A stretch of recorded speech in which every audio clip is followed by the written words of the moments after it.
ওখানে?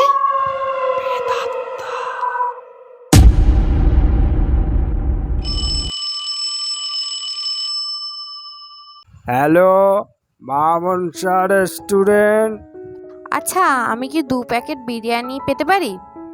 ম্যাডাম, এখন তো অনেক রাত হয়ে গেল, তা কোত্থেকে বলছেন?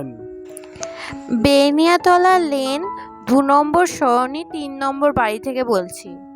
আচ্ছা, ঠিক আছে, কিন্তু ম্যাডাম আপনি এত রাতে এমন অর্ডার দিচ্ছেন, আগাম পেমেন্ট করতে হবে অনলাইনে, তারপরে কিন্তু আমি কিছু করতে পারবো। টাকার ব্যাপারে চিন্তা করবেন না, আমি এখনই আপনাকে টাকা পাঠিয়ে দিচ্ছি। আচ্ছা ঠিক আছে, আধ ঘন্টার মধ্যে পৌঁছে যাবে।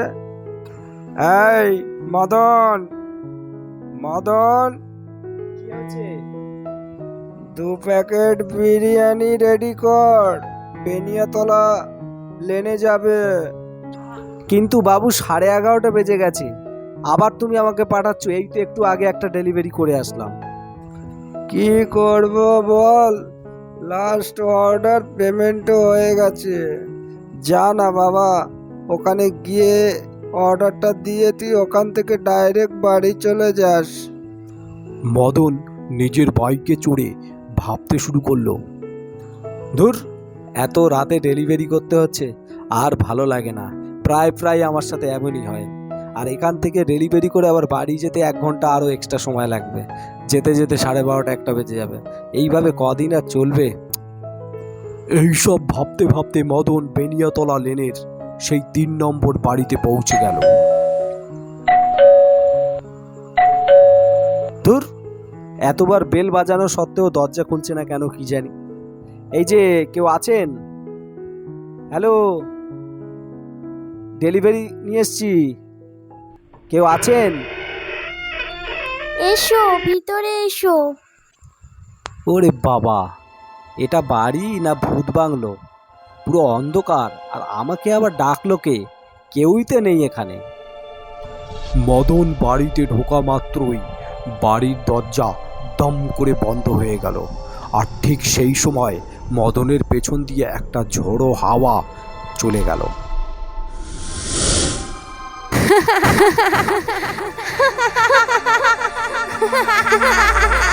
ওরে বাবারে, কে হাসছে? কে কে কে আপনি হাসছেন? তুই তুই না সেদিনকে আমার সর্বনাশ করেছিলিস। সেই 15 বছর মেয়েটার ওপর তোর একটু মায়া দয়া হয়নি? আমার মা বাবা সেই দিনকে বাড়ি ছিল না বলে আমার জন্য খাবার অর্ডার করেছিল। তুই সেই সুযোগে আমার সর্বনাশ করেছিস। আর যখন আমি সুযোগ পেয়েছি, তোকে আমি আর ছাড়বো না।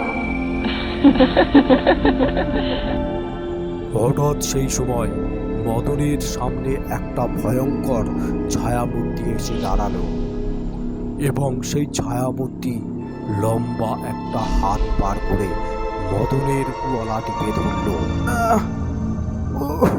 আমার লাগছে, আমাকে ছেড়ে দাও।